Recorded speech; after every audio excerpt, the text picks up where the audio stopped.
For 12 years I'd been the family's quiet financial supporter. While my sister Melissa lived her dream life as a social media influencer with 50,000 followers and zero income, I worked 70-hour weeks building my consulting firm from the ground up. Every family emergency, every unexpected expense, every temporary financial crisis somehow became my responsibility to solve. The pattern was always the same. Mom would call with that particular tone in her voice, half pleading, half demanding, and explain how the family needed money. Dad's medical bills, Melissa's car repairs, the roof that needed fixing, grandmother's funeral expenses. I'd wire the money without question, sometimes from my personal savings, sometimes from my business account. Over the years, I'd quietly transferred over $180,000 to keep the family afloat. Never once did they ask about my business. Never once did they inquire about my financial situation or whether I could afford these constant requests. To them, I was simply the family ATM, successful enough to have money available, but not successful enough to be considered truly important. Melissa was the star, the golden child who'd make it big someday with her lifestyle content. I was just the reliable workhorse who paid the bills. The requests became more frequent after I purchased my downtown office building 2 years ago. Somehow owning property made them assume I had unlimited funds. What they didn't know was that I'd been strategically acquiring assets through shell companies for years. The building purchase was just the tip of the iceberg. 6 months ago I'd finally reached a major milestone. My consulting firm had grown to the point where a private equity group approached me about a partnership. They wanted to invest $40,000 for a 15% stake in the company, money I planned to use for expanding our technology infrastructure and hiring 2 additional consultants. It represented everything I'd worked toward for over a decade. I made the mistake of mentioning the investment during Sunday dinner at my parents' house. The family was gathered around the table and I thought sharing my good news would finally earn me some recognition. Instead, Melissa immediately launched into complaints about her financial struggles. Her brand partnerships weren't paying enough. Her apartment rent had increased. She needed professional photography for her content, a new laptop, and funds to attend networking events. "It's so unfair," she whined, stabbing at her mashed potatoes. "Some people get handed everything while others have to struggle for scraps." Dad nodded sympathetically. "Melissa works so hard building her brand. It's tough out there for creative entrepreneurs." Mom chimed in with her usual refrain, "We all need to support each other. Family comes first." I listened quietly as I always did. Over the years I'd learned that arguing with their narrative was pointless. In their minds, my success was somehow accidental or inevitable, while Melissa's lack of success was due to external circumstances beyond her control. 3 weeks later I discovered the money was gone. I was reviewing my business accounts when I noticed the $40,000 withdrawal. At first I thought it was a banking error. I called my business manager, then the bank, trying to trace what had happened. The withdrawal had been made from my secondary business account, one I'd stupidly added my father as a backup signer on years ago during a medical emergency when I was traveling internationally. The money had been transferred to an account I didn't recognize. When I traced the account, I discovered it belonged to Melissa's wedding planner. My sister was getting married. The wedding I hadn't been told about. The wedding being funded with my business investment money. I sat in my office staring at the bank statements for an hour. $40,000, the money that was supposed to expand my company, hire employees, and take my business to the next level, was paying for flowers, catering, and a venue I'd never heard of. My phone buzzed with a text from Melissa. "OMG, finally booked the Riverside Manor for my October wedding. It's going to be perfect." The deposit alone was $15,000, but Dad said money shouldn't be an issue for something this important. "Can't wait for you to see it." She'd spent my money and was now bragging about it. I called Dad immediately. "Oh, you saw the withdrawal," he said casually, as if we were discussing the weather. "I meant to call you about that. Melissa found her dream venue, but they needed a deposit immediately or she'd lose it. You know how these wedding venues are. Everything books up fast." "Dad, that was my business investment money. I have a partnership agreement that requires those funds. Come on, be reasonable. It's your sister's wedding. This is a once-in-a-lifetime event. Your business will be fine, you're always making money. But Melissa will never get another chance at the perfect wedding." The casual dismissal of my financial needs in favor of Melissa's wants was nothing new. But this crossed a line I hadn't known existed. They'd stolen money directly from my business. Money that wasn't mine to give, money that belonged to investors who trusted me. I need that money back in the account by Friday, I said. Dad laughed. Where exactly do you think we're going to get $40,000? The deposits are already paid. The contracts are signed. Stop being dramatic about this. This isn't dramatic, Dad. This is theft. Theft? It's family support. You've been lucky with your little business, and now it's time to help your sister achieve her dreams. Stop being selfish. I hung up and immediately called Mom, hoping for a different response. Oh honey, I'm so glad Dad was able to help Melissa with the wedding costs, she said cheerfully. You should see how happy she is. She's been texting me photos of centerpieces all morning. Mom, they took money from my business account without permission. That's not family support, that's stealing. Don't be ridiculous. Your father is on that account. He has every right to use it for family emergencies. And what's more important, your sister's happiness or some business expense that can wait a few months? It's not just a business expense. I have legal obligations to investors. I could lose the partnership entirely. You're being overdramatic. Your business is doing fine. You own that big building downtown. You can afford to help your sister have the wedding she deserves. She hung up before I could explain that owning the building didn't mean I had unlimited liquid assets, or that the partnership money had already been allocated for specific business purposes. I spent the rest of the day calculating the damage. Without the $40,000, I couldn't meet the technology upgrade timeline I'd promised my new partners. I couldn't hire the consultants I'd already interviewed. Most importantly, I looked like an unreliable business partner who couldn't manage his own finances. That evening Melissa called. I heard you're upset about the wedding money, she said, her tone suggesting I was being unreasonable about a minor inconvenience. I just want you to know how grateful I am. This wedding is going to be incredible and it's all thanks to family support. Melissa, you took money that wasn't available for a wedding. That was investment capital for my business. Oh please, your business is doing great. You're always complaining about being too busy with clients. Besides, this is my wedding. I only get to do this once, while you'll have plenty of other business opportunities. I've worked 12 years to get to this point. And I've worked just as hard building my brand. Just because your work pays more doesn't mean it's more important. Some things matter more than money. The irony of her lecturing me about values while spending my money on her luxury wedding was staggering. I need the money returned to my account. That's impossible. The deposits are paid. The venue is booked. The photographer is scheduled. Everything is set. You can't seriously expect me to cancel my wedding because you're having some business problem. It's not a business problem, Melissa. You stole money that wasn't mine to give. I didn't steal anything. Dad transferred the money. If you have a problem with it, take it up with him. But don't try to ruin my wedding over some accounting issue. She hung up, leaving me staring at my phone in disbelief. Over the next 2 weeks, I tried every reasonable approach to resolve the situation.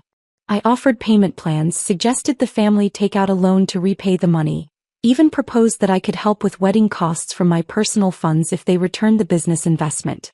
Every suggestion was met with the same response. I was being selfish, unreasonable, and cruel to prioritize business over family. Meanwhile, Melissa's social media filled with wedding planning content. Photos of flower arrangements, dress fittings, and venue tours, all funded with money stolen from my business. Her followers commented with congratulations and excitement, completely unaware that her dream wedding was being financed through theft. The breaking point came when my business partner called to discuss the delayed technology implementation. We're concerned about the timeline, he said. The infrastructure upgrades were supposed to begin last week. Our investors are expecting to see progress reports by month end. I had to explain that the funds were temporarily unavailable due to a family emergency. It was humiliating. I'd built my reputation on reliability and professional competence, and now I looked like someone who couldn't manage basic business finances. That afternoon, I made a decision that would change everything. I called the bank. Not the branch where my family did their personal banking, but the corporate headquarters. I requested a meeting with the senior vice president, citing urgent business matters requiring executive attention. The meeting was scheduled for the following Monday. I spent the weekend preparing documentation, bank statements showing the unauthorized withdrawal, the investment agreement requiring the $40,000 by specific dates, and records of every family financial request I'd honored over the past 12 years. Monday morning, I dressed in my best suit and drove to the bank's downtown headquarters. The senior vice president, Janet Morrison, greeted me in a glass-walled conference room overlooking the city. "Thank you for making time to see me," I said, placing a folder on the table between us. "I have a situation involving unauthorized access to business funds, and I'd like to discuss the bank's policies regarding account security." She opened the folder and began reviewing the documents. Her expression grew more serious with each page. "This appears to be a significant unauthorized withdrawal from your business account," she said. "Has this been reported to authorities?" "Not yet. The unauthorized signer is my father, and the beneficiary is my sister. I'm hoping to resolve this through internal channels before involving law enforcement." She nodded thoughtfully. "I see. And you're seeking the bank's assistance in recovering these funds?" "Actually," I said, reaching into my briefcase for a second folder, "I'm here in my capacity as the majority stakeholder of Morrison Financial Holdings." I placed the second folder on the table. Janet's eyes widened as she opened it and saw the corporate structure documents, stock certificates, and financial statements showing my controlling interest in the bank's parent company. Morrison Financial Holdings own not just the bank where my family kept their accounts, but also the mortgage company that held their home loan, the credit card company that issued their cards, and the investment firm that managed their retirement accounts. I acquired my majority position through a series of shell company purchases over the past 5 years, I explained calmly. The board isn't aware of my identity as the controlling shareholder. I've preferred to remain anonymous and allow professional management to run operations. Janet stared at the documents, then at me, clearly processing the implications. "So when you called about account security issues?"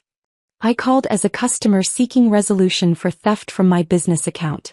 But as the majority owner, I have additional options for addressing this situation." I leaned back in my chair, maintaining the same calm demeanor I'd shown during every family conversation about money.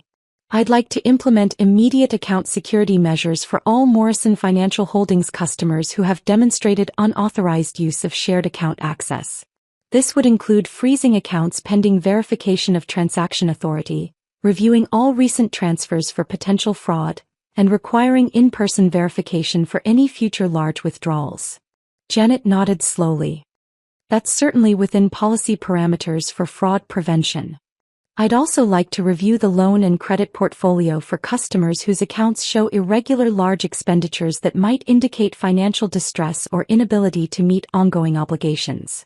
She understood immediately. "Of course, we have a fiduciary responsibility to ensure our customers aren't overextending themselves financially." "Perfect. Could we implement these security measures this afternoon?" "Absolutely. I'll have our security team begin the review process immediately." I stood and shook her hand. "Thank you for your time, Janet. I appreciate the bank's commitment to customer security and responsible lending practices." Walking back to my car, I felt a strange sense of calm. For 12 years, I'd enabled my family's financial irresponsibility by quietly covering their mistakes and absorbing their crises. Today that pattern ended. I drove back to my office and spent the afternoon working on client projects, the same focused productivity that had built my consulting firm from nothing into a multimillion-dollar enterprise. Around 3 p.m. my phone started ringing. The first call was from Dad. "What did you do?" he demanded without preamble. "I'm not sure what you mean." "Our bank accounts are frozen. All of them. Checking, savings, the credit cards. Everything. They say there's a security review for potential fraudulent activity." "That sounds serious. Have you done anything that might trigger fraud detection?" "Of course not. This is obviously about the wedding money. You called the bank and reported us for theft." "I reported unauthorized use of my business account, which is what happened." "It wasn't unauthorized. I'm on that account." "You're on that account for emergencies when I'm traveling internationally, not to fund weddings." "This is ridiculous. You're destroying the family over money." "I'm protecting my business from theft. The bank is protecting its customers from potential fraud." These seem like reasonable responses to the situation. Dad hung up, but the phone rang again within minutes. This time it was Mom.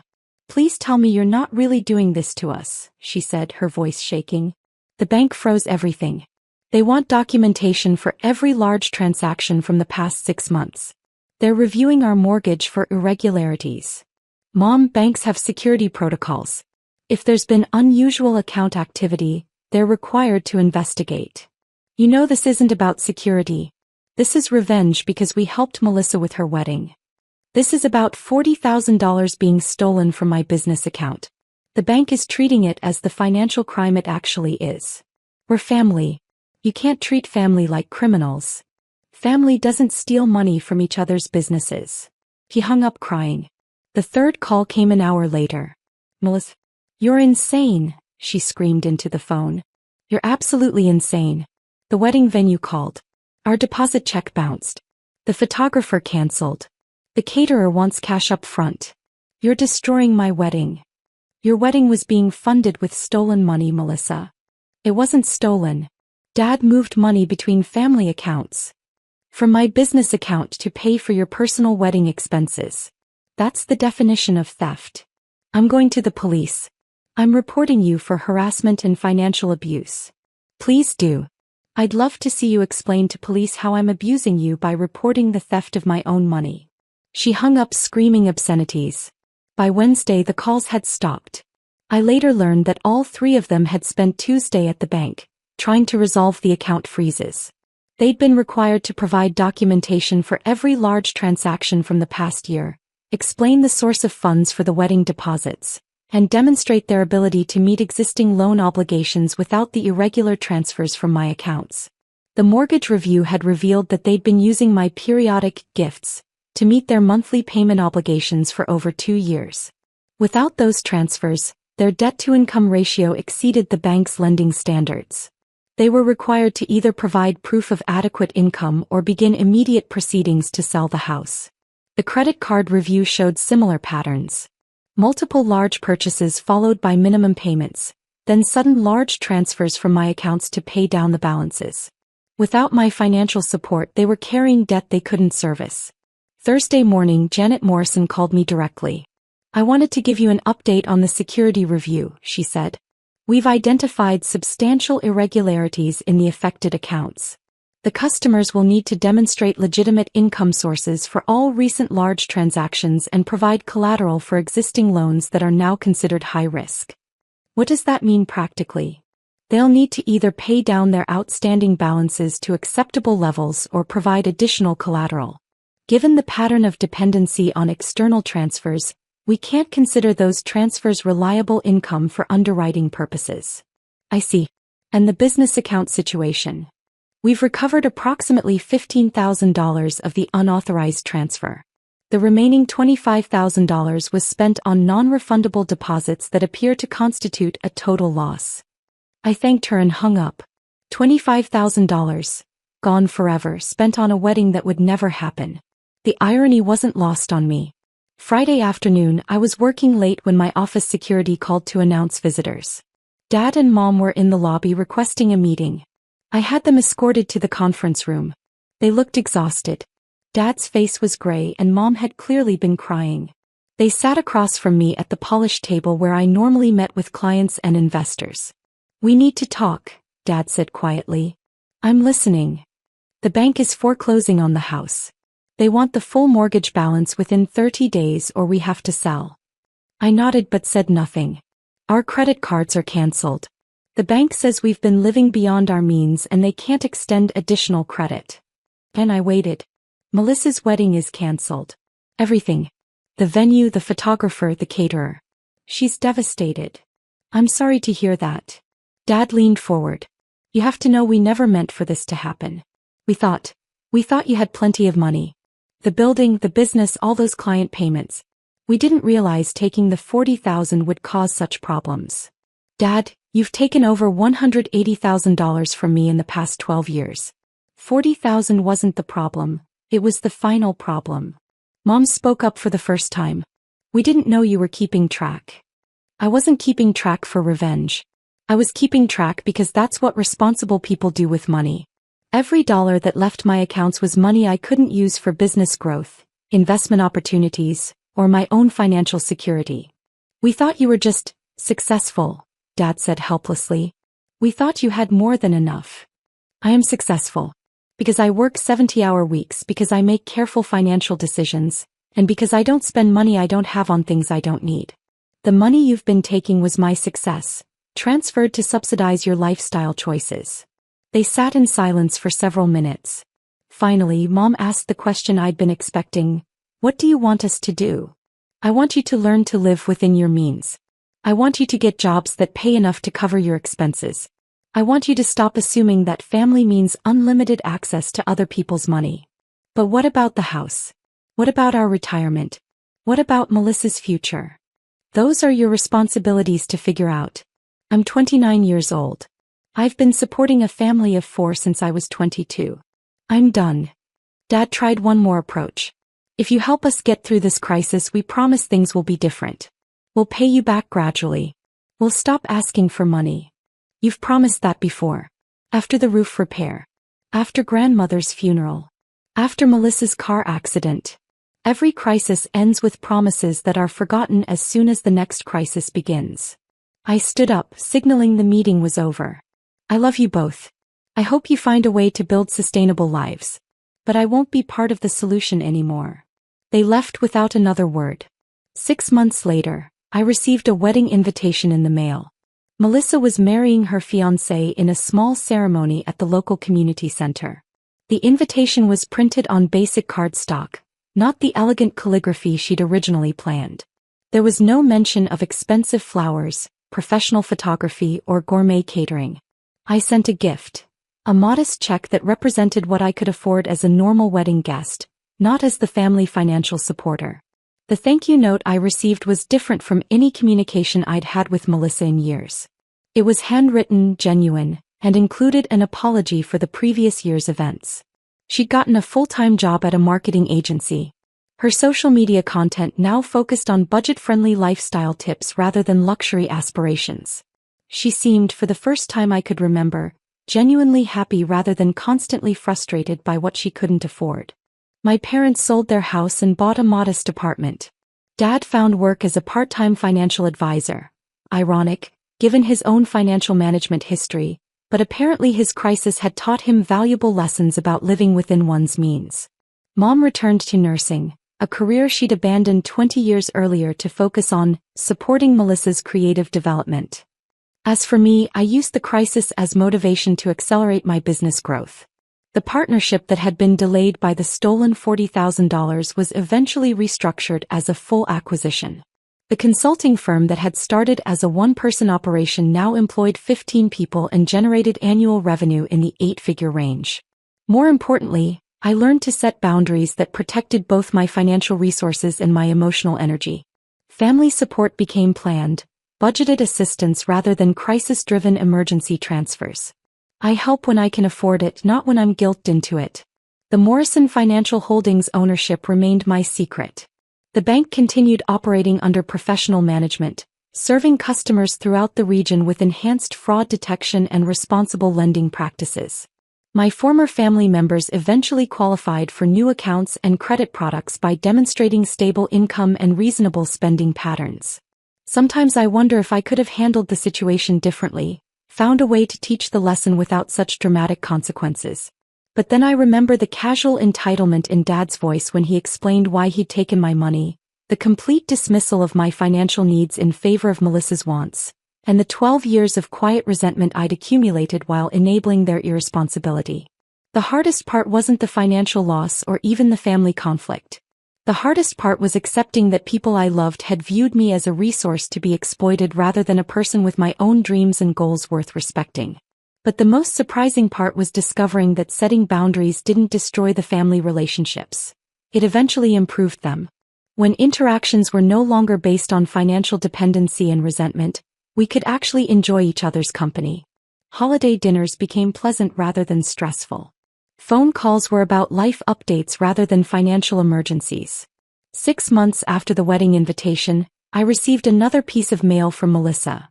A business plan for a marketing consultancy she wanted to start with her own savings and a small business loan. She wasn't asking for money or connections.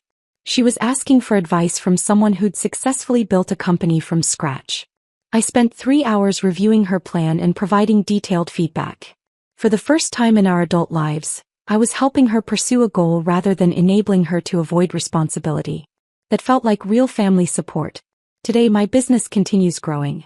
I own properties in 3 states, employ people who depend on my company for their livelihoods, and serve clients who trust my judgment with their most important projects. None of that would have been possible if I'd continued allowing family guilt to override business sense. The $25,000 I lost to Melissa's canceled wedding was expensive tuition in a course I should have taken years earlier. How to distinguish between love and exploitation. It was worth every dollar.